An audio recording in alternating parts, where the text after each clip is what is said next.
Praise God, we praise the Lord sa oras na ito, mga kapatid. And welcome ko po ang lahat. Maraming salamat po sa pag-join sa ating webinar. Kami po ay natutuwa. Actually po, this is a preaching class po sa Cebu na hinawakan ko po by the grace of God since February this year. At ito pong webinar na ito ay kumbaga closing session sa mga nag-attend po ng preaching class. At ang welcome ko po yung mga kapatid po sa Makati, sa Bacolod, sa Cebu, sa Bayugan, Mindanao, at iba pang mga panauhin na narito. Ang papakinggan po natin ay patungkol po sa Preaching the Gospels. At ako po ay natutuwa na nakasama namin kayo sa mahalagang pagkakataong ito sa pag-aaral at pagpapalago ng mga spiritual skills. Of course, the spiritual skills are from the Lord po yan. At bago po tayong magsimula, ipanalangin din po natin si Pastor Charlie sa kanyang pag-share. Panginoong Diyos, I pray that the Holy Spirit will move mightily in this place to take over, Panginoon, sa session na ito, Lord God, at gamitin niyo po, Panginoon, lahat ng mga kaalaman, lahat ng mga experience si Pastor Charlie, Lord God, gamitin niyo po ito, Panginoon, upang maibahagi sa amin, Panginoon, because our mission, Lord God, ay hindi pa ho tapos, Panginoon. It is to speak the name of Jesus, to share the gospel, to share the love of Christ for the salvation of the whole earth, Panginoon. At Panginoon, naway kayo po maghari sa session na ito. Protect niyo po ang bawat isa from the typhoon. Gayon din po ang mga internet namin, Panginoon, mga gadgets namin, Lord God. Pati na rin po ang aming mga surroundings sa oras na ito, Lord God, na wala pong mga kaagaw sa aming focus, Panginoon, sa iyo lamang. In the name of Christ Jesus, we pray, amen and amen. So, si Pastor Charlie po, ang ating tagapagsalita this time po, at tayo po ay pinagpala sa Panginoon dahil nakasama po natin si Pastor Charlie. Siya po ang associate pastor po ng Precious Cross Christian Church, a sinner saved by the grace of God. So siya po ay may puso sa pagbahagi ng kanyang mga natutunan sa Panginoong Diyos, at he's always open to share, no, that malaki pong pagpapasalamat natin sa Lord. So sa next hour po, at okay lang po sa atin na lumampas, no, ng alas 9. Ako okay lang ako, so sana ay okay lang din po kayo. At dahil at ang mahalaga po ay may matutunan tayo at maibaon po. So I would like to encourage everyone, about isa sa atin, na magkaroon po ng notes. Bagamat i-record ko rin po itong session na ito para po sa mga hindi pa ho naka-attend. Kaya maganda po tayo, buksan po natin ating mga puso upang matuto para sa dakilang mission na binigay ng Lord sa atin to share the gospel to the whole world. So wala na pong patumpik-tumpik pa. Papaubaya ko na po kay Pastor Charlie ang session na ito. God bless po, Pastor Charlie. Thank you po, Pastor Elijah. And good, mayang gabi sa inyo tanan. I'm also Nalonggo, kaya makaka-relate din ako sa nakakarami, lalo na kina Pastor Art sa Bacolod. But we're praying that you're all safe. Balita po namin na may bagyo. Kanina yun yung napag-uusapan. One thing that we need also to be a great reminder that the Lord never abandoned His people, even in the times of calamity. So I hope you will find comfort, and this will be a great opportunity for the church to minister sa iba. Nakita ko po na pumunta sila ni Pastor Art sa Canlaon, no, with the GRCF Medical Mission, and that's a great blessings. No? Mas kailangan ng tao yung makita yung presence ni God through His people, kasi ito yung opportunity ng church to shine yung light niya. So truly, it's our prayer, lalo na kayo dyan sa Cebu, sunod-sunod din yung calamity at kayong mas tinamaan, na mas lalo yung ipakita yung grace ng Diyos, no, sa panahon na to. How you find hope in Him kahit na maraming nawala ng tahanan at maybe kabuhayan. And that's the essence of the gospel. That's the essence of the gospel. Now, don't worry about the notes, kasi I'll give to Pastor Elijah yung PowerPoint ko po. But I encourage you to have your Bible, and mas mahalaga yun kasi we will open. Hindi ko na kasi sinama po yung Bible sa notes ko for the reason na gusto ko kayong magbukas at kayo ang magbasa. Mas maganda yan na meron kayong interaction or participation. Ayan po.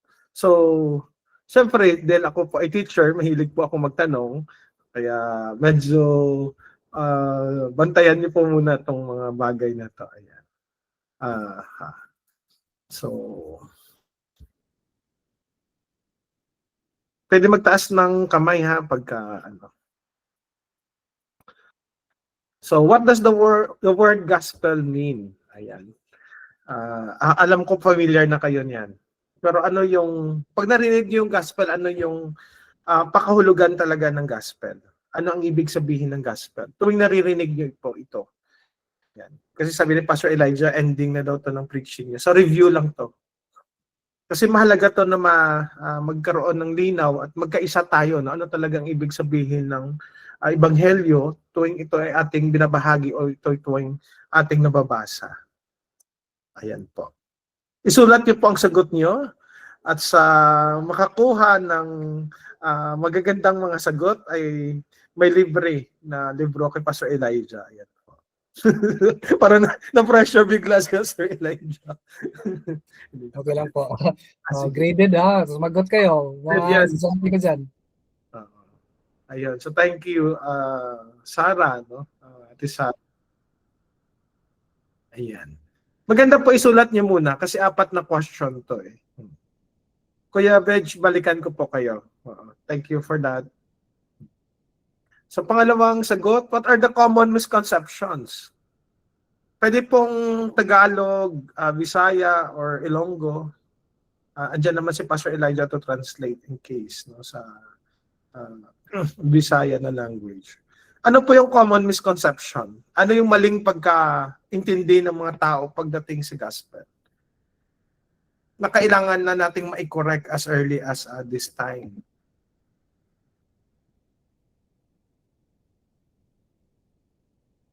Yan. Sulat niyo po sa notes niyo kasi mas gusto ko na nag-take down kayo ng notes.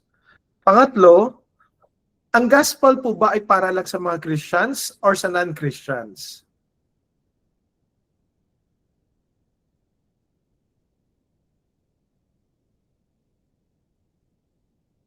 Ayan. And pang-apat, how does the gospel affect yung ating araw-araw na buhay, lalo na yung ating buhay pananampalataya kasama ng ibang mga kapatid natin sa church?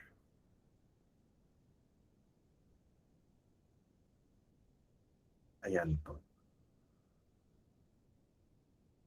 Pwede siguro na tayo magbukas ng ano. So may mga sagot, pwede na po mag-share.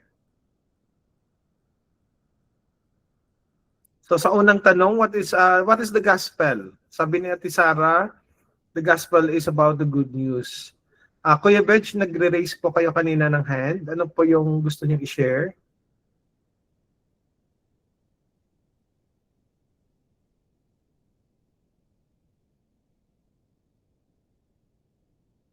Mag-unmute na kayo po, Pastora Dina, kung Okay, Pastor Adina po ba yun? group nila.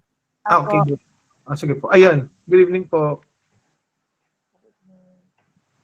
Ano po yung gospel? Sige po. Gospel po is Christ.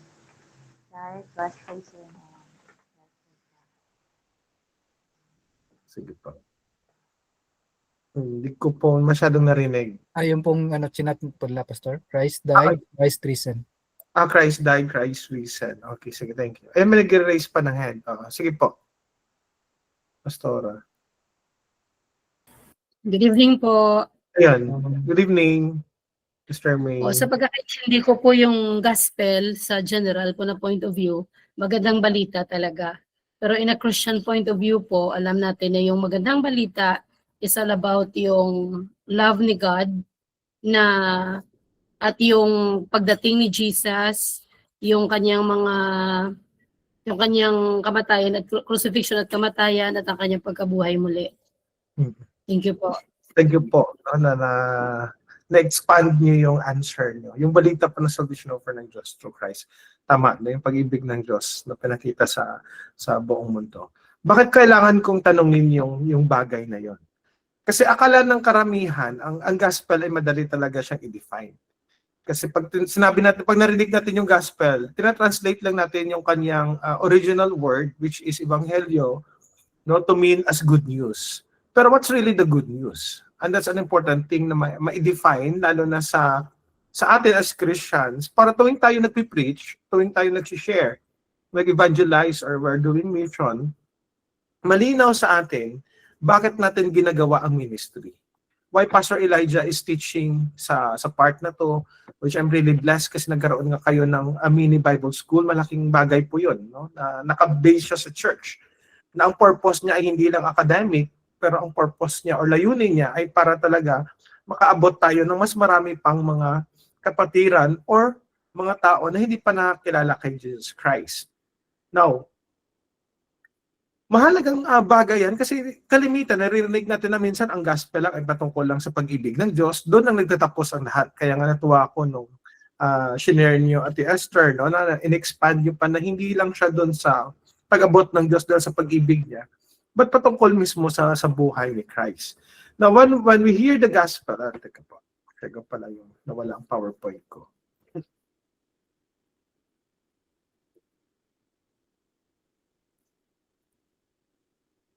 Ito lang kagandahan ngayon kasi meron na tayong online, no? For sure, kung buhay din mga apostles ngayon, nagagamit din sila ng online para maturuan mga Christians sa ibang dako ng mundo. Ayan. So, exploring the core message. Ang tinuruan na kayo ni Pastor Elijah, magaling si Pastor Elijah how to preach, how to deliver the word, no? Pero inassign niya sa akin, ano ba talaga ang gospel? At i-connect ko yan mamaya kasi hindi na ako magfo-focus kung paano i-deliver yung gospel. Magfo-focus ako na ano ba talaga ang gospel at bakit kailangan natin siyang i-share. So doon ako sa sagot na yun magfo-focus ng aking pag-aaral or ating pag-aaral ngayon. When you hear the gospel, first and foremost, keep in mind that the big idea or core definition of the gospel rests in what we call as divine nature. Ang gospel po ay galing kay God. Hindi po siya galing sa tao. Hindi po siya invento ng tao. Hindi po siya gawa-gawa lang, hindi siya interpretation lang ng mga prophets sa Old Testament at ng apostles. Hindi po. When we hear the gospel, it's really God's own message about Jesus Christ. Maganda yung sinabi kanina ni Ate Esther. From the perspective of God, ano ba talaga ang gospel? Many of us will think kahit sinong tao sa Pilipinas or around the world, when they hear the gospel, ang iniisip nila, Matthew, Mark, Luke, and John. Now, when you read the original text, ang title talaga niya is hindi the Gospel of Matthew. Ang original title niya talaga is The Gospel of Jesus according to Matthew or The Gospel according to Matthew. Kasi hindi po si Matthew ang gumawa ng gospel. Hindi si Luke, hindi si Mark, at hindi si John.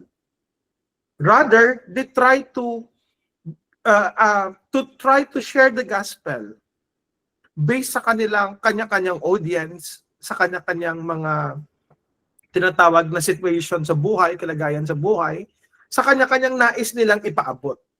Pero pag tinignan mo ang apat na gospel na to, kailanman hindi po yan sila nagkamali at hindi po yan sila mas ituturing natin na nagkakaroon ng iba't ibang interpretasyon. Isa lang po ang kanilang interpretation of the gospel. At kung maintindihan natin yan, it will explain na bakit si Mark, hindi siya sa lahat sila, no? Si Mark at si John, hindi nagsimula ang gospel sa birth ni Christ. Kasi minsan pag tinatanong tayo, ano bang gospel? Sasabihin natin, ito yung pinanganak si Jesus, no? Ito po yung nabuhay si Jesus ng matuwid, nag-suffer siya sa death at nag-resurrect siya. Ang problema natin, walang record ng birth si Mark. Ang unang gospel na nasulat, hindi Matthew at hindi Luke. Ang unang pong gospel na nasulat is Mark. So, from there, maintindihan natin na, so hindi lang siya patungkol sa birth ni Christ. Si John, hindi rin siya nagsimula sa birth ni Christ. Masigit pa sa bago ipinanganak si Christ. Diba? Kasi ang simula nga ng John ay si Jesus, andun na siya kasama ng Diyos Ama. That's John 1:1. In the beginning was the Word, and the Word was with God, and the Word was God. So when we define the gospel, we need to understand that the gospel is not just about the birth, the life, the sufferings, death, and resurrection of Christ, and even His second coming. But the gospel is about Jesus Christ from the beginning to end. That's the reason when we read other epistles, no, in-emphasize nila na yung gospel na to, like Ephesians, you will read na itong gospel na to was a mystery in the past. Ang ibig lang sabihin nun, parang hindi siya ganun kalinaw. no, compared mo sa New Testament. Kasi naisip na natin ang Old Testament patungkol lang sa buhay ng Israel, hindi po. Ang Old Testament ay patungkol po siya sa ebanghelyo na unang ibinahagi ng Diyos. Do you know that the first preacher ng gospel is God himself? That's Genesis chapter 3, verse 21. Or starting from verse 15, no, na sinabi ni God mismo kay Adam and kay Eve. Yet out of the womb of the woman, 'di ba, merong lalabas na isang bata at ito yung dudurog doon sa ulo ng ahas. When you read the commentaries or other translations, no, kaya tinatawag siyang proto-ebanghelyo, the first preaching of the gospel. So pag tiningnan niyo ang gospel, hindi po siya nagsimula sa New Testament. Kaya kailangan malinaw 'yon. Kasi sabi niyo nga, kung ang pag-ibig ng Diyos, ay, ang gospel ay patungkol sa pag-ibig ng Diyos, kailan nagsimula ang pag-ibig ng Diyos? It started even from the beginning. And I think Pastor Elijah already taught you that. Na minahal tayo ng Diyos before the foundation of the world. At unang binahagi yan ng Diyos mismo in Genesis chapter 3 verse 15 to verses 21. So I hope malinaw yun. So, sa Old Testament, it was already prophesied, ando na yun. Pero sa New Testament kasi, nagkaroon na siya ng linaw. No? Yung kanyang, pag sinabi natin, talagang hayag na. Kasi nagkatawang tao na mismo, yung pinangako ng Diyos sa Old Testament. So, ang Gospel, hindi lang po ang 4 books ng New Testament. But it's really about the entire Bible. So, hindi siya gawa lang ng tao. At ang focus ng gospel ay ang tama kayo, ang kaligtasan nating lahat. Take note of that. Kasi minsan ang iniisip natin, para tayong, lalo na tayong mga Gentiles, no? Para tayong second class. Kinorek din ni Paul yun. At nilinaw nila yon sa Book of Acts, lalo na sa chapter 15. Kaya nga isa yan sa mga pinag-awayan noon ng mga kahit buhay pa ang mga apostles. Kasi sabi nila, tayong mga Hintel, kasi hindi naman tayo Jew, kailangan daw natin magpa-circumcise para lang maging bahagi tayo ng kaharian ng Israel. Hindi po kaharian ng Israel ang nais ng Diyos. Ang nais ng Diyos na lahat ng tao ay maligtas. Kaya ngayon yung kanyang pangako din kay Abraham in Genesis chapter 12 verse 2 and 3. That through the race of Abraham, lahat ng tao o lahat ng bayan ay magkakaroon ng blessings. Now, anong ginawa ng Israel sa Old Testament? Sa kanila, akala nila, sa kanila lang. Ayaw nilang ibahagi. Kaya pagdating ni Christ, lalo na doon sa Ascension, no, nagkaroon ng Great Commissions. At tandaan nyo, ang Great Commissions, hindi lang po para sa Israel. Ang Great Commissions ay para po sa lahat ng tao. Kaya magsisimula siya, sabi niya, sa Jerusalem, Judea, Samaria, and to the uttermost part of the world. That's Acts chapter 1 and Acts chapter 28. Kasi ang gospel ay patungkol sa kaligtasan ng bawat isa, regardless kung ano ang kanyang lahi. Kasi lahat nga tayo, sabi ni Pastor Elijah, ay makasalanan. Pero ang unang nagbahagi ng gospel ay ang Diyos. At ito yung kanyang message patungkol kay Jesus. Kaya sa mga pastors nyo, alam niyo yan, tinuturo niyan, Genesis chapter 3 verse 15. Na pinangako na ng Diyos na magkakaroon ng tagapagligtas para sa lahat ng tao. And that's really a good news for us. Bakit? Kasi hindi naman tayo lahi ng Israel. Wala tayong dugo ng Israel. Ako talaga pangong ilong ko, sorry. No? Hindi po mahaba buhok ko at hindi po ako masabi mo mistizo whatsoever. Wala talaga sa akin. Si Pastor Elijah pwede magpagkamalang Jew. Ayan. Pero ako hindi. Wala sa lahi ko. Pero that's the blessings. Kaya pag binasa nyo ang Ephesians chapter 2, for example, Ephesians chapter 3, pinakita ni Paul doon na ang Ebanghelyo hindi lang para sa mga Jew, lalo na sa Book of Galatians. Yes, the core gospel event, focus, ito na ngayon sabi nyo, the incarnation, the sinless life, death, resurrection, exaltation of Christ. Pag tinignan nyo pa ang gospel, good news siya. Pero paano siya naging good news? Kasi patungkol siya kay Jesus, na binahagi ng Diyos, at patungkol siya sa kanyang buong buhay. So ngayon tanong niyo siguro, Pastor, so pag nagpipreach pala kami, kailangan naming balikan to? Oo po, kahit Old Testament. Kasi lahat ng preaching natin sa Old Testament, hindi siya pwedeng bumagsak sa moralidad. Hindi ko po sinasabing walang application. Halimbawa, pag pinag-aralan niyo ang buhay ni David, dapat ma-emphasize natin na si David ay isang taong hinanda ng Diyos na kung saan lalabas yung ating tagapagligtas kasi kailangan matrace yun. No, mahalaga yun na maintindihan natin paano pinahayag ng Diyos. Simula noon hanggang pagdating ni Christ, paano niya hinanda lahat. Paano niya gagamitin si Abraham, no, si David. Kasi ito yung mga kaya nga si Matthew, ang una niyang inumpisahan, genealogy. Kasi mahalagang matrace yun, lalo na kung ako ay isang Jew. Paano ko masasabing siya talaga yung nag-isang pinangako ng Diyos ng tagapagligtas? Tuloy po tayo. Yeah. So the gospel is also faith in the gospel's message result in personal transformation. Ito pinakamalagang part. Kasi kalimitan ang iniisip natin, ang gospel ay narinig ko lang, dito na nagkakaroon ng kuro-kuro, no? At minsan pag-aaway. Ang iniisip ng iba, natanggap ko na si Kristo Nanampalataya na ako sa Kanya. So kahit anong gawin ko ngayon, pwede ko nang gawin kasi pinatawad na ako ng Diyos. Ay hindi po. Ang Ebanghelyo po, pag yan ay talagang tunay at dalisay ang ating pananampalataya bilang habag ng Diyos sa atin, yan po ay magbubunga. Now, sabihin nyo ngayon sa akin, siguro, Pastor, paano kung wala agad kaming nakikitang bunga? Lilinawin ko po yun. Kasi kalimitan ang iniisip natin kagad bunga na para tayong, para tayong anghel. Halimbawa, isa kang makasalanan, parang the next day talagang wala na, totally new ka na. Hindi po yun yung unang ibig sabihin. Pag binalikan nyo ang Ezekiel chapter 36, verses 25 and 26, saan kinote ni Christ what it means to be born again in John chapter 3, verses 3 to 5. Masusurprise kayo sa konteksto nun. Ang unang ginawang transformation ng Diyos sa atin, binuhay niya tayo o binigyan niya tayo ng panibagong nature. Ang tawag niyan ay new nature. Bagong katauhan. Yun yung 2 Corinthians 5:17.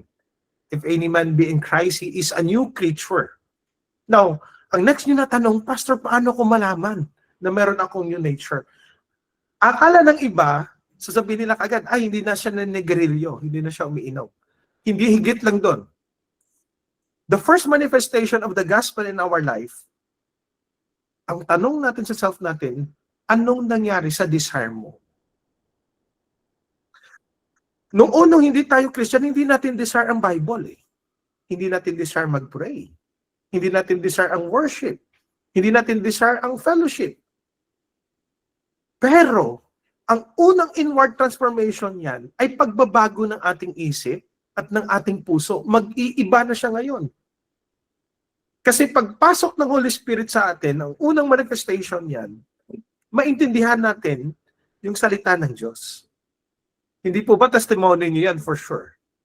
Noon, ilang beses, hindi ko alam kung sino dito sa inyo, wala na tayong panahon para tanungin ang isa't isa. Pero naalala niyo ba na maraming beses sinishare sa inyo yung gospel pero nireject niyo? Tapos minsan, naalala niyo na may isang araw, nung sinare sa inyo, parang nagkaroon siya ng liwanag na ayun pala yung ibig sabihin. Yun yung unang transformation na nangyari. Tapos ang sunod na nangyari sa iyo, parang gusto mo, uhaw ka magbasa ng Bible. Tama po ba? Naalala niyo yung panahon na yon? Tapos talagang gusto mo mag-pray. Talagang hindi mo mapigilang mag-pray. Umiiyak ka pa. No? Na talagang pag kumakanta ka, parang wala ka sa sarili mo. Kasi ang unang manifestation ng Holy Spirit sa atin, nakala ng iba outward ka agad. Hindi po, ang unang transformation na mangyayari niyan, pagbabago ng isip, pagbabago ng damdamin. Mag-iiba ng priority mo. Yung alam mo yung pag hindi ka na naka-church na parang ka nagigilty.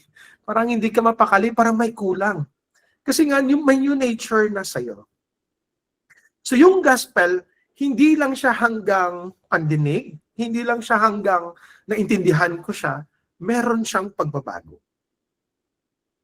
At sunod-sunod na yan, So of course, kasama na yan, no? Magbabago na ang relasyon mo sa kapwa mo, pamilya mo, sa sarili mo, no? Higit lalo ang pagkilala mo sa Diyos. Kasi kasama yan sa Ebanghelyo. And of course, as you grow, ipoproclaim mo na yan at magpapatuloy ka niya. Kaya yun yung prayer namin sa inyo. Alam namin mahirap ang pinagdadaanan ng mga taga-Visayas itong mga nakaraang buwan at araw. Pero ito rin yung panahon na maganda magbahagi kayo ng Ebanghelyo. Kasi ito yung panahon na makita nila na oo nga, buhay ang kanilang pananampalataya. Kasi sila man may pangangailangan. Ang ilan sa inyo nasiraan ng bahay. Ang ilan sa ating mga kapatid for sure nawalan ng mahal nila sa buhay. Masakit yon. Pero alam niyo, pinapakita nila na hindi. Mananampalataya at maglilingkod pa rin kami sa Diyos. No? Magsasamba kami. Kasama yan sa gospel. That's the point of the gospel. Yun yung pinaka-core definitions ng gospel. Itong yung sinishare ko sa inyo ngayon. Now, ang focus ng gospel, hindi yung buhay ko. Hindi yung buhay ni Abraham at hindi yung buhay ni David. Ang focus ng gospel is Jesus kasi sabi nga natin, siya yung pinangako. No? Kaya nga para kay John, mahalagang magsimula siya na bago palikain lahat ng bagay. Buhay na at andun na. No? Andun na yung word. Kasama na niya ang Diyos. Kasi He's really the Messiah. And the main problem of the people is still sin. For example, kaya sinasabi ko, careful din kayo na huwag niyong sisihin sarili niyo na siguro makasalanan kami mga taga Cebu kaya nangyayari ito. Hindi po, kasi simula nung pumasok ang kasalanan sa mundo, nasira hindi lang ang buhay ng tao, ang kaluluwa ng tao. Pag binalikan niyo again ang Genesis chapter 3, nasira ang pati yung design ng creation. Hindi ba sinumpa ng Diyos ang lupa? Kung naalala nyo, kaya sabi niya kay Adam, ngayon mahirapan ka. Paano magbubungkal ka ngayon ng lupa? Kasi kasama po sa kasalanan yun. Kaya when you read Romans 8, sinabi yan, pag tinuloy nyo from verses 19, take down na lang kayo ng notes. Kasi sabi ko, hindi ko na isasama rito yung mga verses. No? In Romans chapter 8, verse 19 to 26, pinakita ni Paul doon, kahit yung creations, they're groaning. They're waiting also for that salvation. Kasi nga hindi lang ang tao yung naparusahan ng kasalanan, dahil sa kasalanan niya, pati ang creation nag-suffer niyan. Kaya nga may new heaven and new earth na mangyayari sa Book of Revelation. So lahat ng nangyayari na to, sana hindi na bago sa atin. And when you read the Book of Revelation, mas lalo pa natin anticipate na mas worse pa. So parang ang nangyayari ngayon sa atin parang sample pa lang, ano pa lang to, no? Parang patikim pa lang ng mas matinding mangyayari sa mundo. Now, one of the core part of the gospel na nakalimutan talaga nating lahat, that the gospel, that we are sinners, nung pumasok ng kasalanan, and yet God love us. Huwag niyong tatanggalin sa sharing niyo ng gospel na lahat tayo ay makasalanan, pero napakabuti ng Diyos dahil inibig niya tayo.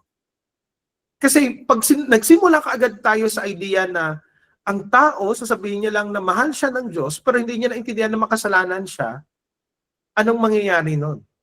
Ang mangyayari lang, pagpatuloy niya ang pagkakasala. Kasi iniisip niya, mahal naman pala ako ng Diyos eh. Kahit anong pala gawin ko. Hindi. Mahal tayo ng Diyos dahil alam niya wala sa atin ang kayang magligtas. Nung pinadala niya si Christ, hindi niya pinadala si Christ dahil tayo ay mabuting tao. Pinadala niya si Christ kasi kailangan may magbayad ng ating kasalanan. At ang tanging pwede magbayad ng ating kasalanan ay hindi kapwa natin. Hindi kaming mga pastor. Ang tanging pwede magbayad lang ng ating kasalanan ay ang buhay at dugo ng ating Panginoong Hesus. Kasi nga, siya lang ang nabuhay na perfecto o righteous at siya talaga ang perfect na offering para kay God. Kasi kung hindi maintindihan ng tao ang kasalanan, makasalanan siya, hindi niya maintindihan gaano kabuti ang Diyos. Gaano kagalit ang Diyos sa kasalanan. Parang, alam niyo yun, kung ang layunin lang pala ng Diyos ay maging mabuting tao tayo, mas maraming mabuting tao sa atin. Tama po ba? For sure, agree kayo sa akin. May mga kilala kayo ng mga mabubuting tao na hindi naniniwala kay Kristo. May kaklase akong atheist, no, sa college na hanggang ngayon. Naku, sabihin ko sa inyo, mahabagin yun. No, nung nalaman niya na nasunugan ako, nag-insist pa siya sa akin, magdo-donate ako. Ako na nagsasabing wag. Kasi sabi niya, kamusta ka? Alam mo yung concern na concern siya, pero hindi Christian yun. Hindi ka naniniwala sa Diyos yun eh. Pero hindi lang patungkol doon. Sabi nga natin, makasalanan tayo, pero inibig tayo ng Diyos, pinadala niyang si Kristo, at nung narinig natin ebanghelyo, pinadala niya ang banal na spirito. Binigyan niya tayo ng new nature. At ito yung dahilan, kaya tayo gumagawa na ngayon ng mabuti. Binago niya hindi lang ang panlabas, but ang panloob. Kasi kung maintindihan niyo yung gospel, galit na galit si Christ sa mga Pharisee, kasi nga, puro lahat panlabas. Ang panloob nila, ang puso nila, wala talaga sa Diyos. No? Hindi talaga sila naniniwala kay Kristo, kaya nga, pinako nila sa krus. At ang gospel, ano ko na to kanina, it's grounded in the Old Testament or promised in the Old Testament and fulfilled in the New Testament. Nagkaroon na siya ng katupagan, no, sa New Testament. It's a historical and personal impact, yes. Kaya sabihin nyo ngayon, pastor, nangyayari pa rin ba na kung ibabahagi namin ang ebanghelyo, nababago, naliligtas talaga ang tao? Oo naman. Tingnan nyo, iba-iba tayo ng kwanto. Wala tayo parehong kwanto dito. For sure. Ang iba sa inyo naligtas nung may panahon ng sakuna. No? Yung iba sa inyo naligtas nung talagang lugbok na kayo sa pinagdadaanan nyo sa buhay at hindi nyo na alam kung paano kayo makakabangon. Nung iba sa inyo, kaibigan yung ginamit. Yung iba, magulang yung ginamit. Pero pareho lahat tayo na niligtas ng Diyos sa paraan or sa pamamagitan pa rin ng ebanghelyo. Again, it's universal. Ito in-emphasize ko sa inyo, hindi lang yan para sa mga Jew. Para po yan sa lahat ng tao. Kasi si Adam at si Eve, hindi naman sila Jew.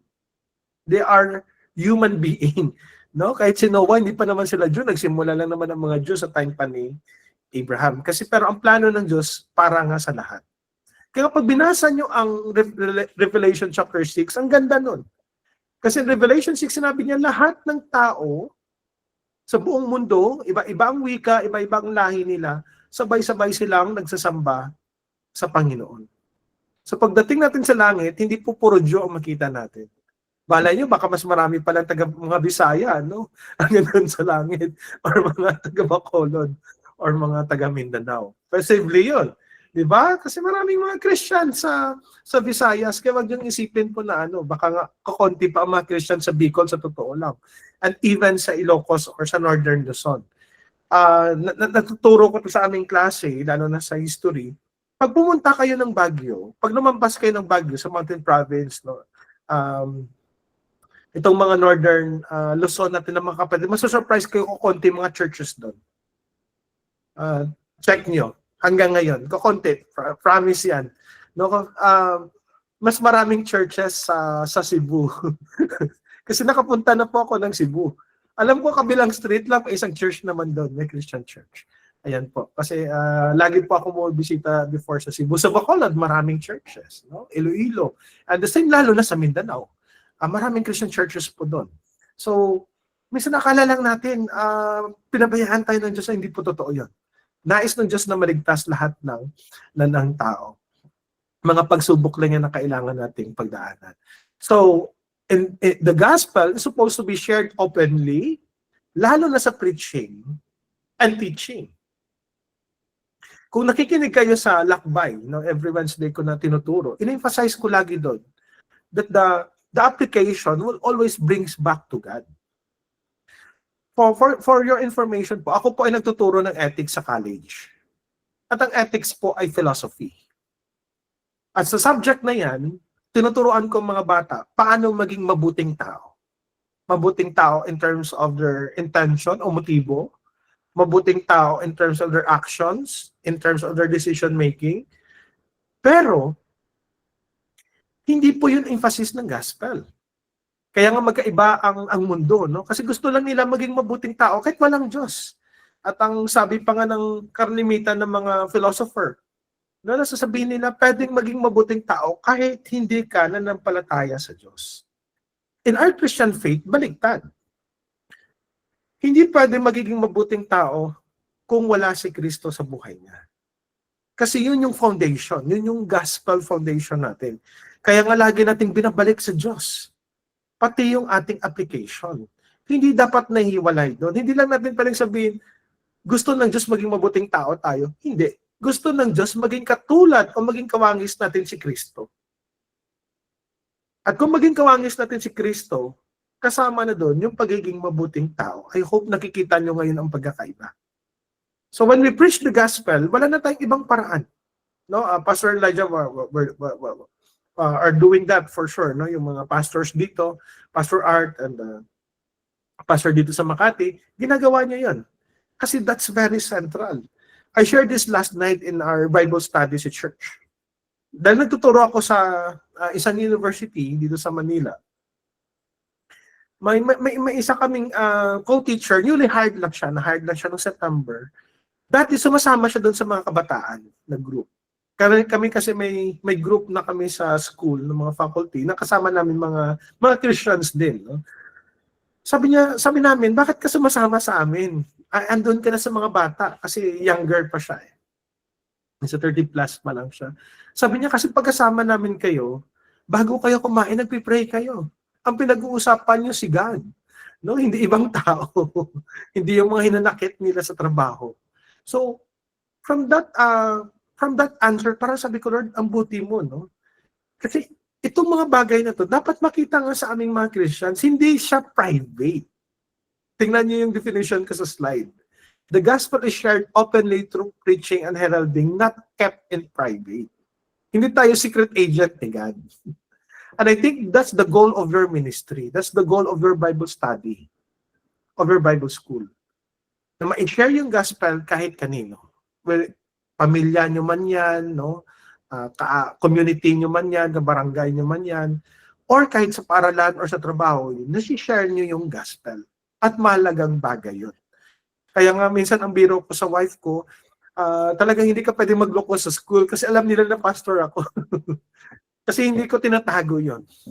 No? Pag may mga gathering kami, sabihin nila kagad, hingin natin si Sir Charlie na mag-pray. Kasi nakita nila na hindi lang siya sa bibig ko, but paano mo sinasabuhay yung ebanghelyo? Malaking bagay po yun. And it's a great blessing that we are now attending our online Bible study. Persevere in faith, malagang-malaga yan. One of the manifestations, aside from inward changes, is what we call as endurance. Sa dami ng pagsubok na inaharap nyo, panahon nyo yan para maipakita paano mas lalong tumatag ang inyong pananampalataya.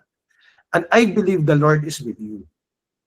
And the Lord gave you that kind of trials and challenges right now, not to destroy you, no, not to shame you because of what the people are saying. Dahil sabihin nila, judgmental ng God sa mga tao sa Visayas, they're wrong. God allowed trials in order to purify us. It's really a test. And I hope that as you face more these challenges, you will stand firm in the grace of God. Huwag niyong isipin po ng Manila ay masyadong, should I say, tawag dito, kampante. Sa totoo lang, nakakatakot po pag nangyari ang big one sa Manila. One of our colleague na nag-work siya sa Makati as a rescuer, in-inform niya kami na pag nangyari ang big one sa Manila, na-inform niya na kung gaano karami ang mamamatay. And I'll tell you, it's far worse sa pinagdadaanan niyo. No? At maraming mga area talaga ang lulubog in our place. Ang government pinaghandaan yon. Hindi lang sinasabi publicly, but they were already preparing for it.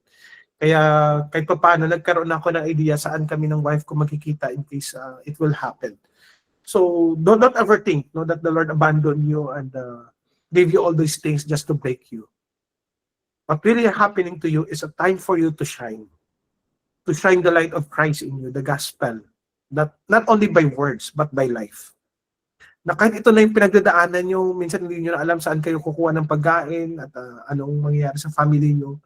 I hope that you will keep on holding to Christ. Kasi isang a manifestation ng gospel is what we call as enduring faith. Yung pagpapagal, no? Yung pagpapatuloy, yung nagiging matapat ka lalo. And of course, ang gospel, dahil intindihan mo makasalanan ka, magiging humble ka. That's the whole point. Ang gospel, para maintindihan natin na lumalalim ba talaga pananampalataya ko kay Christ? Ito yung amazing thing sa gospel. The more mo nakikilala si God, the more mo masasabing makasalanan ka. Pastor, normal ba na feeling ng isang Christian na parang ayaw mo na magbasa ng Bible? Kung yun yung nararamdaman mo, in reality, yun yung totoong humility. Kasi the more mo nakikilala si God, the more ngayon na parang nasasabi mo, Lord, mas lalo akong kakapit sa iyo. Kasi kahit Christian ako, nagkakamali ako. Kahit Christian ako, nagagawa ko ang mga bagay na hindi dapat.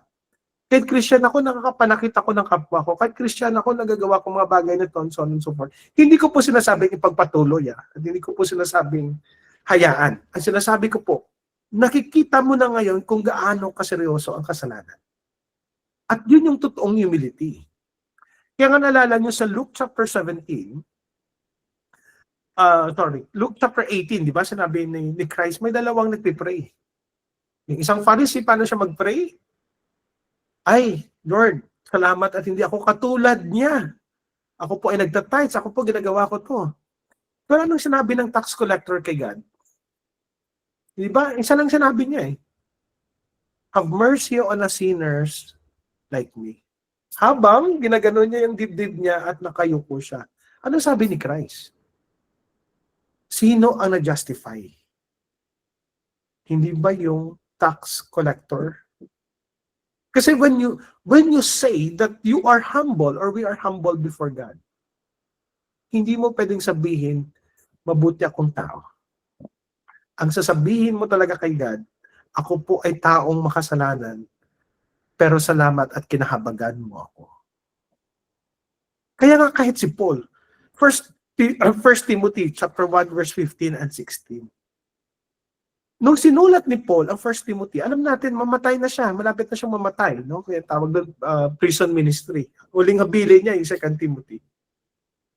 Basahin niyo 'yan, gawin niyo ng assignment. Masusurprise kayo. Sinabi diyan ni Paul, Christ came to the world to save sinners. Alam niyo yung karugtong nun? Ang sinabi ni Paul, I am the worst sinner. Hindi niya sinabing I was. Malapit na siyang mamatay, ha? Diba? Ang ginamit niya hindi I was a sinner sa grammar, ano yon? Kasi pag sinabi mong I was, nakaraan ko yon. Pero bakit ang ginamit ni Paul? I am the worst sinner. Ba't ginamit niya present? Kasi naintindihan ni Paul, hanggat hindi tayo namatay, or hindi bumalik si Christ, wala sa ating magiging perfect. Yun yung gospel. At yun yung humility. Kaya nga baliktad ang mundo. No? Kaya itong mga disciples, tingnan nyo. Sabi nila, Jesus, sino ba ang uupo sa kanan at kaliwa? Sabi ni Christ, gusto mo maging pinakamagaling? Maglingkod ka sa pinakamababa. Diba? Baliktad ang Diyos, no? Sa mundo kasi hindi mo pwedeng sabihin makasalanan ka, for sure, i-condemn ka. Tama po ba? Ang mga tao, judgmental yan, lalo na sa social media. Ibabash ka nun. Pero sa Diyos, hindi tayo pwedeng lumapit na maangas tayo. Hindi tayo pwedeng lumapit na entitled tayo. Kasi ang gospel, mas lalo niya ipapakita sa atin na hindi lang tayo makasalanan noon. Kahit ngayon. Kaya for sure, some of you are struggling. Kalimitan to na tanong sa akin sa counseling. No? Pastor, nag-struggle po ako sa kasalanan. Thank God na nag-struggle ka. Kasi kung bumigay ka sa kasalanan, ibang usapan yun. Kung nag-struggle ka, ibig sabihin buhay ka. That's the whole point. Ibig sabihin, lumalaban ka. Ibig sabihin, may new nature ka. Pero pag wala ka ng struggle sa kasalanan, ay ibang usapan na yun. Kasi naging normal sa'yo, yun yung old nature natin eh. Hindi ba nung hindi pa tayo ligtas, hindi pa natin nakilala si Christ, pag gumawa tayo ng kasalanan, normal lang. Hindi tayo nababother ng konsensya natin. No? Pero ngayon, kung nakagawa ka na ng kasalanan, alam mo or nagkakamali ka, alam mo na merong tawag doon, hindi siya madali. No? At kaya minsan sinasabi ko, madali akong mahuli ng wife ko pag gumawa ng kasalanan. Kasi obvious, no? Kaya mahirap. That's part of our journey. Because that's part of humility. Kaya when we go to worship, we go to God, no? We surrender to God, yun yung ginagamit natin, no? We invite people na after the preaching, diba? We invite them to do the altar call with the idea na i-surrender nyo yung life nyo, kung meron mga issues sa life nyo. Kasi that's part of humility. Meron talaga siyang acknowledgement na, Lord, hindi ko to kaya kung hindi mo ko kahabagan.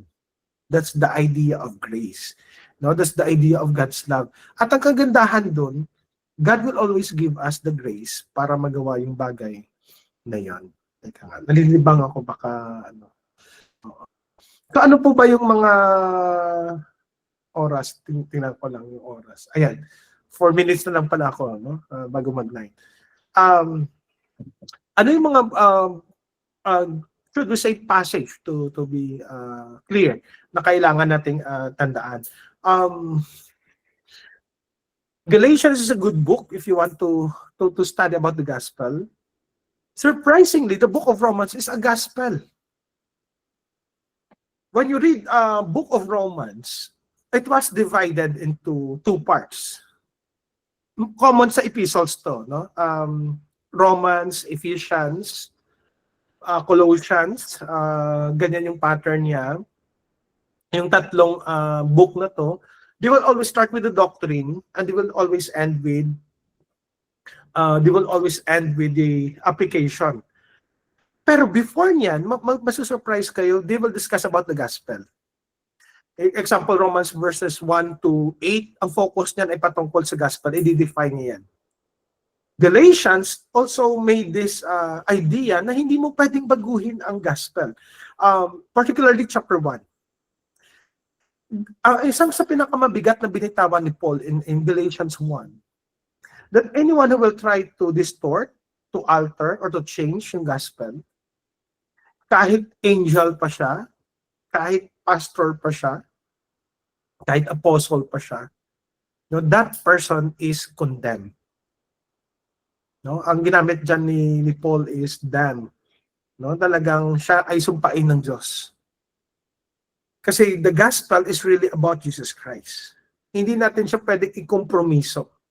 One of our member last night, sobra akong natuwa. Nasabi niya nga, Pastor, sometimes nafe-feel bad daw siya to hear or listen sa mga online preaching. No, na parang tinatry nilang baguhin yung gospel para maging maganda sa pandinig ng tao. Please don't do that.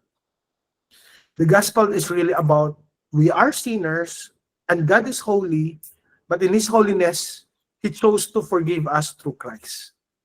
Out of His love, pinadala niya si Christ. That's really the gospel. Huwag sana nating baguhin yan. Otherwise, we will miss the most important part. No? We call that as integrity ng gospel. So, 1 Corinthians 15, ito yung sinabi kanina ni Ate Esther, which is a good one. No? The death and the resurrection of Christ, mahalagang-mahalaga yan. And even the book of Revelation is a book about the gospel. When I'm teaching now a book of Revelation, kasi may series ako every other Friday sa book of Revelations, I highlight to them that the book of Revelation is the gospel. Hindi po siya patungkol sa second coming lang.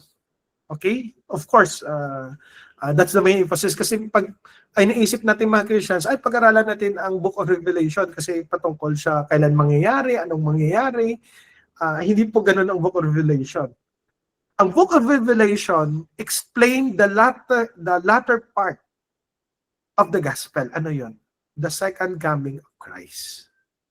Di ba? Kasi ang four gospel, ang book of Acts, ang four gospel nag-end sa resurrection ni Christ. Ang book of Acts nag-end sa chapter 28 na na-preach ni Paul ang gospel to the uttermost part of the world. Pero hindi na sasagot yung question na kailan babalik si Christ? Yun yung Book of Revelation. Kaya sabi ko si John talaga napakabuti ng Diyos, no, na binigyan niya tayo ng Book of Revelation para maintindihan natin na it's also about the gospel. It's a comfort for Christians, ang Book of Revelation. Kaya kapag binasa niyo Revelation chapter 1 verse 3, blessed are those who read this book. Hindi niya po sinabi na those who read this book must be anxious or prayerful. Hindi po yun yung purpose ng Book of Revelation. For the people of God, the Book of Revelation is a blessing.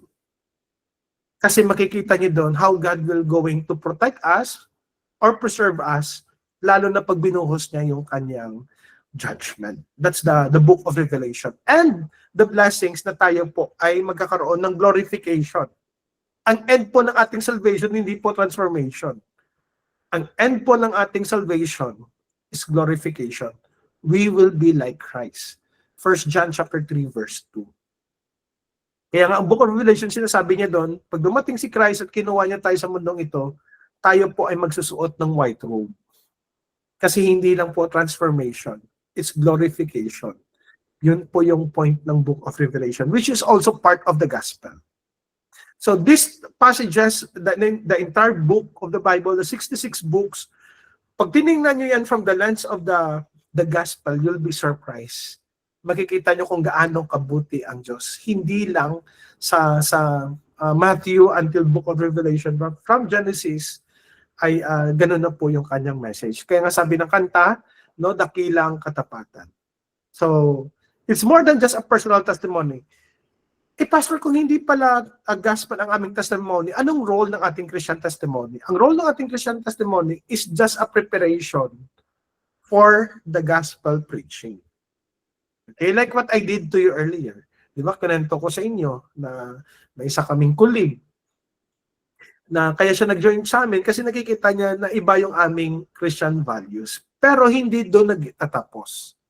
Kailangan namin i-share sa kanya yung gospel. And one of my co-teachers sa isa naming lunch, binahagi sa kanya mismo yung gospel. Kasi nga ang gospel patungkol kay Christ. Tapos ang ginamit na illustration doon ng co-teacher ko was Luke chapter 18, no, yung the rich young ruler. Kasi ang co-teacher ko naniniwala na pag nagawa mo daw, pag minahal mo daw ang kapwa mo, kaya pala siya mabait sa kapwa niya, kasi naisip niya, akala niya makaka-earn siya ng salvation.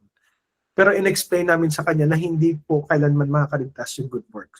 So, hindi kami nag-end lagi sa testimony lang. Nag-end pa rin kami sa gospel.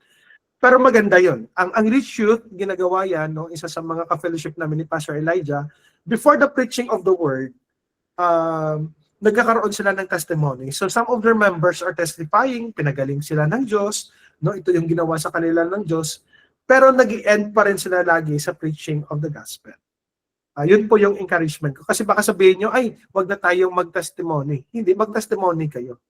Pero ang testimony nyo, hindi kayo o hindi ako ang maitaas. Ang maitaas doon yung Diyos. Kasi preparation nyo yun para makita nila kumikilos pa rin ang Diyos sa ating mga buhay. No? Nagliligtas siya at nagbabago siya ng ating buhay. Another one, minsan nakakaligtaan ng church. Forgive me to use this. No? Sometimes when we are doing our worship, masyado tayong nakafocus sa program. I don't know, Pastor Elijah would agree with me on those notes. Hindi ba ang worship natin ay spirit-led? No, hindi ko po sinasabing wala siyang format, ha? Don't get me wrong. May format po ang aming worship sa church. Pero sana hindi tayo nakakahon doon. We really allow God to work through that event, no, sa atin. Hindi ko rin sinasabing hindi tayo gumamit ng method. GRCF, they have medical missions, no? Ang Rich Youth na ka-fellowship namin, they have ministry sa mga bata, nagpapakain. Hindi namin kayang gawin yun ng aming church. Kasi sa amin naman mga seniors, yun yung ministry namin. Doon nakafocus sa ministry namin. Kaya tuwa ako sa Unity. Paano nagsama-sama, no? Iba-iba yung ministry. Pero one thing na common kaming tatlo, ang GRCF and Pag-ibig and Precious Cross, is the gospel. We share the gospel to them. Pero we have different methods, no? May discipleship, sila na wala kami ngayon sa church dahil wala pa kaming mga train talaga na leader and other staffs. So, ang nakakalungkot lang, wag kayo masyadong mag-focus sa program. Mag-isip kayo ng mga program na talagang ito yung nililid sa inyo ng Diyos. For example, you have your Bible study, online Bible study. That's good. No, you have your mini Bible school. Maganda po yun.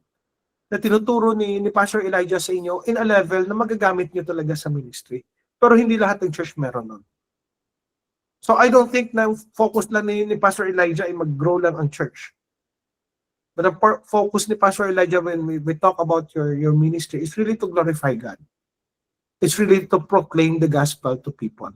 And for sure, that's the reason he invited me, which I'm thankful to God.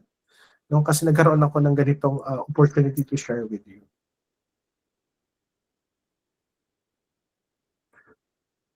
Of course, evangelism, mahalaga yan. I have the questions with methods sa evangelism. Ang questions ko kasi is more on the content, no, na may share natin ng tama. So regardless if you will do it, should we say maramihan, or gagamitin nyo yung one-on-one, regardless po yan. No? Ang mahalaga dyan, ma-share nyo yung gospel truth. Kung ano yung core na pinag-uusapan natin kanina. But of course, to distinguish what is professing faith and possessions of faith. Mahalagang-mahalaga po yun, lalo na sa growth natin. Let me share to you this story nangyari din to sa school. Kasi may isa kaming co-teacher na Christian, sabi niya, alam mo sir, feeling niya daw, hindi na siya nag-grow sa faith niya. So ang tanong ko sa kanya, bakit mo nasabi na hindi ka nag-grow sa faith mo? Kasi sabi niya, before pag kumakanta ako, may iyak pa ako, pag kumakanta ako, meron akong mga experience, no? Ang sabi niya nga, isa sa mga experience niya doon, nagtatang siya, no? Isa sa mga experience niya talaga yung overjoyed siya, pero sabi niya ngayon parang ang dry ng pag nag-worship daw siya kay God, no? So ang sagot ko lang doon, wag mong i-base sa feelings mo. Kasi ang growth hindi siya na-base sa feeling. Tandaan natin si God is always present. Whether we feel His presence or not, He is present. Because He made that promise. Not because we feel it. Kasi minsan sa buhay natin, may pakiramdam talaga tayo malayo si God. Tama? Agree po ba kayo?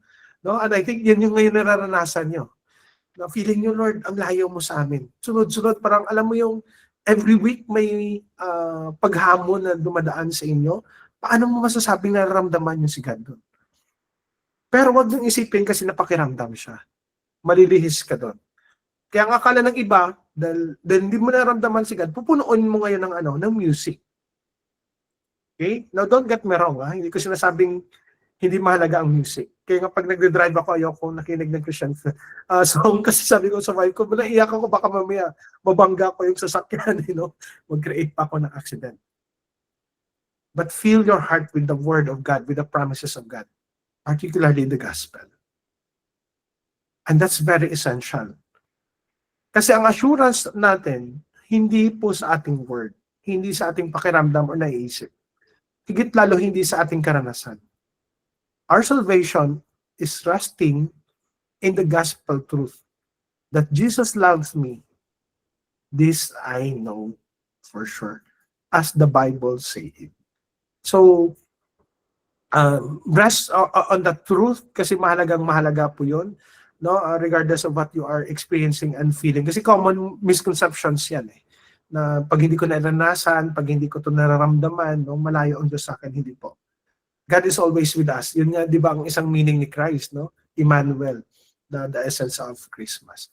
Sige, give me 5 minutes, tatapusin ko na siya. So, engage with the gospel, practical learning activities. Kayo na po ang gumawa niyan. Tutulungan na kayo ni Pastor Elijah dyan. Kaya magaling si Pastor Elijah gawa ng mga simple devotions. Malaking bagay po yun. No? May mga study notes kayo, gamitin nyo yan. Pag-aralan nyo, and hope your ministry will have this book na nagagamitin nyo na siya, no? Na contextualize na sa mga taga-Bisaya. No? Kasi alam kong you started this ministry for Bisaya ministry, for Cebu. You guard yourself against distortion, kaya you keep on growing. One of the things we miss in the church, God raised what we call not only pastors, but teachers. When you read Ephesians chapter 4, verse 11, hindi bang sinabi niya doon, apostles, prophets, evangelists, pastors, and teachers. Alam niyo marami tayong evangelists, marami tayong pastors, pero alam niyo kulang natin teachers. Kaya nga when I heard this your ministry, sobra akong natuwa. Alam ni Pastor Elijah yan. No, ka-fellowship namin mga co-pastors namin, pero kami pinag-usapan namin yung Bible school niyo.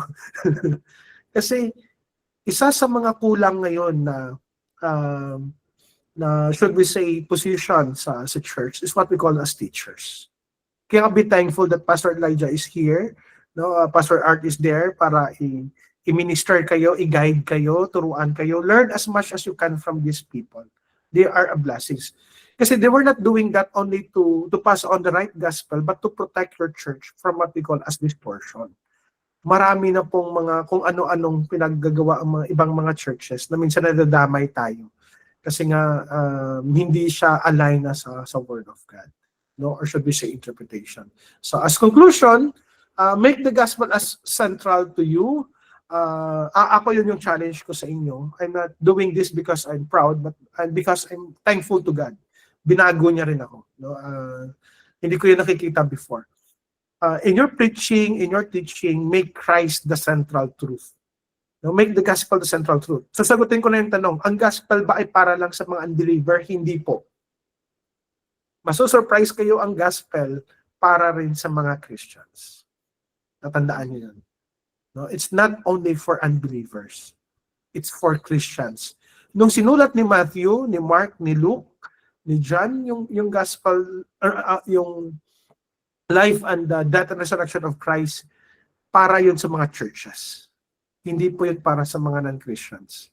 No? Sinulat nila yun kasi ang mga churches that time, may mga problems sila. Particularly si Christ ba talaga ay Diyos? Si Christ ba talaga ang Savior? Ano na mangyayari kasi siya ay nasa heaven at nag-ascend na? No? So, do not forget that the gospel is both for Christians and non-Christians. It's so powerful. When you are struggling, go back to the gospel. Masusurprise kayo anong pwedeng gawin. Kaya nga sabi ni Paul in Romans 1:16, it is I'm not ashamed of the gospel, for it is the power of God unto salvation. Call to faithful proclamation, that's our challenge to you. Keep on preaching the gospel. Kailangan yan ngayon ng mga lalo na dyan sa inyo na maraming mga hamon na pinagdadaanan. No? You listen to them, be with them, yun yung pwede nyo magawa, pray for them. And if they will ask why you are doing it, sabihin nyo, because I find hope in this life through Christ. That's the whole point. Kasi nawala na ng pag-asa ang mga tao. Di ba? Paano po sila mapabangon? And last two, steadfast commitment. Yes, keep on persevering. We will pray for you. Ayan, kami naman ni Pastor Elijah, lagi yan nag-uusap. Ayan, hope. That's the book of Revelation. Maganda pag-aralan nyo rin at ituro nyo ang book of Revelation sa mga tao. No? Na, if you are in Christ, you are secured. Regardless of what will happen, that's the whole point. We are victorious. Kahit mamatay tayo, no? Kahit i-persecute nila tayo, kahit i-reject tayo ng buong mundo, we don't care. Because our identity, our life is resting on the victory we have in Christ. No, that's the whole point of the gospel. So that's all for now. Yung pwede ko pong ma-share sa inyo. And I'm open for question and answer. Thank you so much po. Maraming salamat po, Pastor Charlie, for sharing. Ang dami ko pong natutunan. At isa pong naalala ko itong na-highlight kasi lagi natin na yan, mas magandang magpastor. Ganun sana probinsya. Pero itong paalala ni Pastor Charlie na God raised also teachers. So sana po may pag-pray natin sa Lord, hingin natin yun na tawagin tayo bilang mga teachers. Okay, Yes. and kailangan po natin yun sa ating mga churches, hindi lang pagiging pastor. And isa din na natutunan ko, i-share ko pa isa kasi maganda dito yung knowing the gospel brings humility. Hindi po pag nakilala natin si Lord, alam natin yung gospel, mas lalo tayong parang legalistic na. Mas, pag yumabang tayo, mali na yun. Baka ibang gospel yung natutunan natin. Yeah. Gospel must bring us to humility. No? So praise the Lord sa matutunan. At saka naalala ko rin yung sabi ni Pastor Charlie na pagka nag-worship, na-experience ko rin yun na when I close my eyes during traffic while worshiping, ginising po ako ng nabukas ko yung mata ko dahil ang ingay na po sa paligid ko. Dami na pong pip-pip kasi napapikit na ako sa pag-worship. Pinag-consider naman siya. Ayan po. So, bigay ko po ang floor for some people po to ask questions. Baka meron po magtanong. At kung may tanong po kayo, kaya mag-unmute lang po. Yeah. Ate Esther po. Yes po, please. Ay mo naka-off lang po. Yeah. This is some sort of sharing po, no, na Pastor Charlie, I'm so blessed po sa life ninyo tsaka sa words na ina-share po ninyo. So, yung sa akin lang, nakita naman natin po sa sa Facebook ngayon na maraming mga preachers na mga babae sa iba't ibang sekta o mga denominations. Pero I'm one of the followers of them kasi kumukuha rin tayo ng ng mga yung mga style nila in preaching, yung mga approaches nila, parang ganun. So, it's sad to say na marami pa rin yung mga tao na, should I say, nagbabatikos or questioning women preachers. So, actually, I'm in a dilemma din kasi bilang wife, I understand the concept of submission. But I don't think submission is compromised kapag nag-preach yung mga babae. Yun lang po yung medyo dilemma ko ha. So should I get affirmation po from you na mga brethren din po sa faith? Now, in terms siguro of role, dapat malinaw sa yung wife ka. So I'm thankful for that. You know your role. Kasi iba yung bahay at iba yung church. So sa bahay talaga, you hope you really submit to the Lord, not your husband. You submit to the Lord, and that's the reason you submit to your husband. Kasi minsan nakakaligtaan natin yung part na yun. And I would understand your struggle and thankful for that, no? Your honest na share. Pero sa church or sa ministry, you share the word, no? Kasi then Pastor Elijah, may mga kasama po kami sa Unity, particularly Pag-ibig, that their leader were women. And if you ask me, nag-grow din. Ang teacher ko po ng mga magagaling sa Old Testament, sa seminary, are women. I really respect them. Na-realize ko nga sa life ko, lahat pala ng Hebrew teacher ko, no, sa Hebrew language ko are women, and they're really brilliant in interpreting the scripture, particularly the expounding the gospel. And I owe it to them. Kaya nga for me, malaki rin na itulong sa akin ng mga kababaihan. But they are very humble. That's the thing I observe. No? When they are teaching men, kasi like sa Book of Judges na subject ko noon sa seminary, lahat kami na magkaklase lalaki, tapos sa teacher namin babae. Pero very down to earth, paano niya tinuro sa amin yung scripture. Nakita namin yung faithfulness niya. So I pray, no, na when you share it, ang aking kasing basis hindi yung hindi ako masyadong concerned sa style. Kahit boring yung preacher for me, basta tinuro niya ng totoo and honest yung word, mas i-value ko yun. Mas nainis nga ako pag magaling siya magpatawa, no? Nagtatumbling siya, pero hindi niya naman i-share yung gospel. Kasi it's not a show. That's the whole point. Now, I'm not saying approach is not a good one. Kasi mas magaling sa amin mag-preach si Pastor Elijah, mas dynamic yan eh. Ako hindi pa dynamic pag nagturo. Parang plain teacher lang talaga ako, even sa preaching sa pulpit.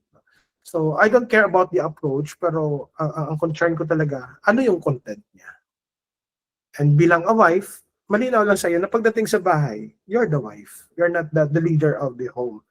Kasi dinesign talaga ni God naman ang bahay para sa lalaki. No? So, if you will do that, I believe the Lord will be honored. So I hope na-answer ko po yung question po. Thank you po. Thank you po. Pastor, mag-add lang po ako sa dali. Kasi siguro yung confusion kasi sa kanya ng Esther minsan, kasi nga di ba may mga denomination na binabawal nila yung mga babae na yes po. Yeah. So yung stand ko naman po kasi dyan, that's the reason why na sila, they are giving message sa church is because yung Great Commission naman, binigay naman na Panginoon sa atin lahat di ba? We should share His word, we should share His gospel, at applicable po yun sa lahat. Magpababae ka man, magpalalaki ka, you have the obligation It's our obligation to share the gospel, to share the word of God. So that's the reason why, yun yung pinanghahawakan namin na no matter babae ka, lalaki ka, you can share the word of God. So, yun lang siguro. Feeling ko doon siya masyado minsan kasi nga may mga ano talaga na May nagki-question. ibang faith na iba yung kanilang ano, yeah. Yan po. Pastor Art. Napaka-helpful po nun. Sige po. Baka may gusto pa kayong itanong or share. It's already 9:20. I think wala na, nahiya na sila, Pastor Elijah. Kaya ba? Oh, hindi ako gusto Bisaya, Cebuano para i-translate ko na lang. Ay na mo kaulaw diha. Kasi si Ito muna. Sister Ani. Yan. Sige, go ahead. Naka-mute daw po. Mute pa. Good evening po sa lahat. Thank you Lord po sa mga pagtuturo ni Pastor Charlie. Ang dami po nating natutunan. In line lang din po doon sa question ni Sister Esther May regarding po doon sa pag-preach ng mga babae sa church. I'm not sure kung totoo po, Pastor, but then kasi nga nagbabasa tayo, tas may tinitingnan din tayo. Yung sabi nila, yung parang ano ba yan? Parang nagiging, hindi naman siguro racial discrimination, pero yung start daw doon is from the disciples itself, yung the disciples of Jesus Christ, kasi nga sabi nila may gospel din si Mary Magdalene, but it wasn't out, kinast out yun kasi nga during those times bawal talaga yung mga babae na bigyan ng na pwede Rule. silang sabi rule doon sa pulpit. They are not allowed to preach in the pulpit, and then yun nga, doon daw talaga sa start. So until now, may mga debate din tungkol doon. But then yun din sabi ni Pastor Art na the Great Commission, lahat naman talaga binigyan ng Panginoon na binigyan ng pagkakataon na makapag-preach, especially kung may talaga skills or may gift ka talaga doon na pwede kang mag-preach. So yun lang talaga po, Pastor, kung totoo ba yung may book talaga si Mary Magdalene tapos kinast out, hindi siya pwedeng yun po. Sige yun, Pastor. po. Ayan po. Ang Bible po, ang 27 books, na-canonized po siya after 300 years. No? Doon pa lang na-compile talaga ang book na 27. Now, maraming aklat po at hindi lang po Mary Magdalene na book. 2,000 books po ang nireject ng Christian Church para lang ma-filter at maiwan yung 27 books. Kung bakit na reject nila ang the Gospel of Mary, hindi dahil babae siya. Ang Gospel of Mary kasi po ay napaka-scandalous na book kung saan dinescribe niya yung relationship niya kay Christ na meron silang love affair. That's the bottom line. Which is against our faith. No, and it's really unscriptural. Kasi when I say love affair, hindi lang po patungkol sa idea na boyfriend-girlfriend. And ito yung ginamit ni, kung naalala ni Dan Brown sa kanyang film na, nakalimutan ko. The Da Vinci Code. Da Vinci Da Code, Vinci. yes. Yung ginamit niya. No, na nagkaroon ng sexual act si Christ kay Mary na nagbunga sa kanyang pregnancy. Ang tawag po niyan ay Gnostic Gospel. So, nireject nila kasi nga, contrary siya dun sa Old Testament writing, which is the particular, the 39 books. So, hindi siya nireject dahil babae siya. Nireject siya dahil sa mali po ang katuruan niya. So, kailangan malinaw po sa atin yun. So, wag nyo na po silang pansinin kung i-quote nila yung the Gospel of Mary. Marami pa po yan, the Gospel of Thomas, no, and the Gospel even of Judas. Pero lahat ng yun is against what the Bible is really teaching. Kaya siya ni-reject. So wala pong kinalaman ang gender po sa bagay na yun, Ate Ami. Thank you po, Pastor. Welcome po. Weird na po. Thank you po. Ayan po. Maraming salamat po, Charlie. Meron pa bang magtatanong?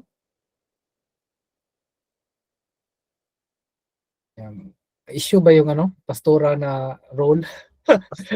For sure sa province issue yan, no? Kahit dito Oo. sa Metro Manila. Yeah. Yung mga Pentecostal naman tumahan nandito eh. Sabi nga ni Pastor Art oo, na may mga group na they're conservative on that. Yeah, although we respect naman those stand ng ibang church, especially that we also have friends na ganun yung paniniwala. It should not be the reason na maging lalo tayong divided because of that. So, huwag na lang natin sakyan pagka makarinig tayo ng ganun. Yeah. Okay, Kung wala nang tanong, pwede siguro i-close ko muna sa prayer. No? I already gave the PowerPoint. I-share na lang yun ni Pastor Elijah sa inyo. Yes, I will. Para meron kayong reference. So, pray po tayo. God, thank you for tonight. Thank you sa paglinaw mo rin sa aming mga puso't kaisipan. What is really the gospel, Lord God? And the gospel is your message to us. It first came from you, Lord God. Nung una mo itong binahagi kay Adam in Genesis chapter 3, verse 15. And it's really all about your Son, Jesus Christ. It's really about His life. It's really about His divine power, Lord God, that He is God, and He's not only our Savior. He is Lord. He is the King of Kings. And yet, Lord, despite that of His position, of His role, ay pinili niya pong ialay yung life niya sa amin. Hindi dahil worthy kami, Panginoon. Dahil nakita niya na wala talagang pwedeng makaligtas sa amin. Dahil ultimo kami, Panginoon, hindi namin kayang iligtas yung aming mga sarili. Kaya nga po, we always celebrate the gospel. We always celebrate the Lord's Supper. We always lift His name, Lord God, lalo na sa aming worship. Kasi wala pa pong reliyon, Panginoon, sa mundong ito, aside from the Christian faith, that their God, na kanilang na-offend, ay nagkatawang tao para iligtas sila. It's only Jesus Christ who did that. Because He wanted to glorify your name, and because He loved the church, Lord God. So, Father, we pray that as we know more the gospel, we read the Bible, makikita po namin, Lord, kung gaano katamis, gaano kabuti, gaano po Panginoon pinagpala ng katotohanan that Jesus died for us, as sinners like us, Panginoon. At binigyan mo kami ng bagong buhay. At hindi lang ng panibagong buhay, Panginoon, dahil pag dumating ang panahon, kami po ay glorify mo. Na saan, Panginoon, kami ay makakasuot ng puting damit. Dumit na hindi na siya dahil sa kasalanan na madungis, Panginoon. But the damit dahil sa ginawa ng aming Panginoong Hesus, na siyang naghugas ng aming mga kasalanan at siyang nag-ayos ng aming relasyon pabalik sa inyo, Panginoon. Ito yung ebanghelyo rin ang magdadala sa amin ng pag-asa, Panginoon, na sa lahat ng aming pagsubok na hinaharap sa buhay ngayon, ito man ay sakit, ito man ay mga personal na bagay, ito man ay dala ng kalamidad, ito man ay dala ng problema sa relasyon sa bawat isa, ito man, Lord, ay problema sa opisina at maging sa paralan. Lord, salamat dahil kami po ay hindi nag-iisa. Dahil alam namin andyan kayo at kasama namin. At alam namin, Panginoon, ng lahat ng ito ay panandalian lamang. Ang aming inaantay, ang inyong pagbabalik, Panginoon. Kaya nga po excited din kami pag-aralan ang Book of Revelation. Dahil alam namin na sa inyong pagbalik, dadalhin mo na po kami sa inyong piling. At lahat ng bagay, Lord, ay babaguhin mo sa tamang panahon. Salamat, Lord God. Bilang unang linggo, Panginoon, where we can celebrate the Lord's Supper. And all this we pray, Lord God, lalo na sa mga kapatiran namin na nahihirapan ngayon sa Visayas area, dala ng mga paghamon sa buhay, Panginoon. Kay Pastor Elijah, sa ministry nila, Panginoon, sa Cebu, we pray, Lord, na kayo ang mag-raise ng mga teachers pa, Panginoon. Na sila po ay mas lalong makaabot ng marami pang mga iglesia at marami pang mga tao, Panginoon. Not only in Visayas and Mindanao, but even dito sa Luzon, Panginoon. Lahat ng ito, Lord, ay aming pinagpipray sa kapangyarihan ng Banal na Espiritu, sa matamis na pangalan ng aming Panginoong Hesus na unang umibig sa amin, ngayon at magpakailanman. Amen and amen. Good evening po sa bawat isa. Amen and amen. At ngayon naman po ay share lang po ko ng certificate po kay Pastor Charlie bilang pagpasalamat natin sa Lord sa pagpapagamit Praise God po. mo, and your grateful recognition of your service as the speaker of Preaching the Gospel webinar. Your dedication and generosity have made a meaningful impact on the spiritual lives of our attendees tonight. So maraming salamat po, Pastor Charlie.